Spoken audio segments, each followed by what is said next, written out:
ಮಲ್ಕೋ. ಎಲ್ಲಿ? ನನ್ನ ತೊಡೆ ಮೇಲೆ. ಹ್ಮ್ ಹ್ಮ್ ಹ್ಮ್? ಹ್ಮ್ ಅಪ್ಪ ಭಗವಂತ, ಫಸ್ಟ್ ಟೈಮ್ ಕೊಡ್ತಾ ಇದ್ದೀನಿ, ಏನು ಹೆಚ್ಚು ಕಮ್ಮಿ ಆಗ್ದಂಗೆ ಕಾಪಾಡಪ್ಪ. ಏನ್ ಮಾಡ್ತಿದ್ದೀರಾ? ಫಸ್ಟ್ ಟೈಮ್ ಕೊಡ್ತಾ ಇದ್ದೀನಲ್ಲ, ಅದಕ್ಕೆ ದೇವ್ರ ಹತ್ರ ಬೇಡ್ಕೋತಾ ಓ ಇದ್ದೆ. ನೀನು ಬೇಡ್ಕೋ. ಭಗವಂತ, ಟೇಸ್ಟ್ ಚೆನ್ನಾಗಿಲ್ಲಪ್ಪ. ಹಾಗಾದ್ರೆ ಸ್ಟಾರ್ಟ್ ಮಾಡೋಣವಾ? ಮಾಡು ಮತ್ತೆ.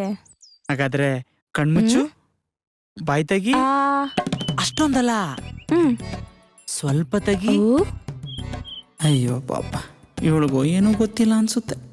ನನಗೆ ಬೇರೆ ಮೊದಲೇ ಅನುಭವ ಇಲ್ಲ. ಹೆಂಗೋ ಅಡ್ಜಸ್ಟ್ ಮಾಡ್ಕೊಂಡು ಹೋಗೋಣ.